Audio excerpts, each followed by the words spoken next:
मैं उस देश से आती हूँ जिसकी ताकत उसकी भव्यता में नहीं बल्कि उसकी करुणा में है, और वो है मेरा भारत देश। जूले नमस्कार, मैं हूँ जोम्स्की डोलमा और मैं इसी भारत के पहाड़ों और दर्रों की भूमि लद्दाख से आती हूँ।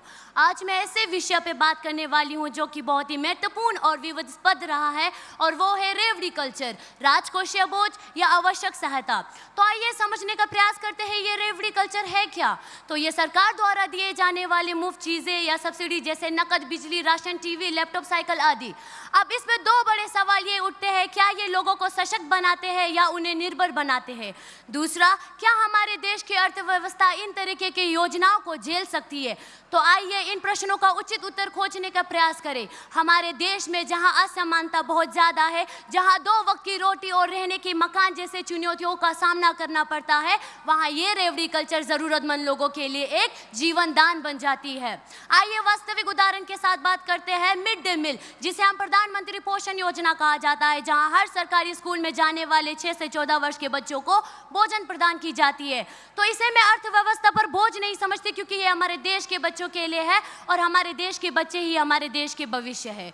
दूसरा, प्रधानमंत्री किसान सम्मान निधि योजना, जहां हमारे सरकार की तरफ से हमारे किसानों को हर साल 6,000 रुपये प्रदान की जाती है। इसे भी मैं राजकोषीय पर बोझ नहीं समझती, क्योंकि ये हमारे देश के किसानों के लिए है, और हमारे देश के किसान ही हमारे देश के अन्नदाता है, और जहां अन्नदाता नहीं वहां अन्न नहीं, और जहां अन्न नहीं वहां जीवन नहीं।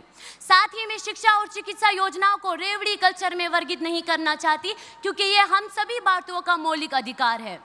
तो हर सिक्के के 2 पहलू होते हैं। दूसरे पहलू यानी नकारात्मक पक्ष की बात करूं तो हाल ही में ही हमारे देश के एक राज्य में लैपटॉप बांटे गए। सरकार तत्काल जरूरत चीज़ों से हटकर लैपटॉप पे मोड़ दे रहे हैं। लैपटॉप और साइकिल जैसे चीज़ें लोगों की बुनियादी ज़रूरत नहीं है, इसके बिना भी जीवन संभव है, और इसके कारण कई समाज में कई समस्या खड़ा कर देती है। इसलिए मेरा मानना है ये है कि रेवड़ी कल्चर को लेकर कोई एक मत नहीं होना चाहिए। ज़रूरी इस बात की है हमें इस पे और गंभीरता से विचार करें और ऐसे योजनाएं बनाए जो लोगों को सशक्त भी बनाए और मेहनत करने की प्रेरणा भी दे। लोगों को सिर्फ फल ना दे, फल का पेड़ उगाना भी सिखाए, ताकि लोगों को जीवन भर फल पा सके।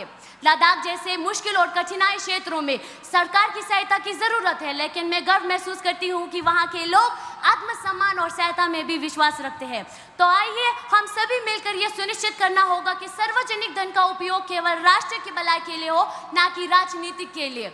और हमारा लक्ष्य ऐसा भारत बनाना है जो विकास, ईमानदारी और समानता का प्रतीक हो, और हर एक देश के नागरिक ऐसे होने चाहिए जो सशक्त और आत्मनिर्भर, ताकि हमारा देश एक अच्छा महान देश बन पाएंगे। धन्यवाद। जूले, जय हिंद।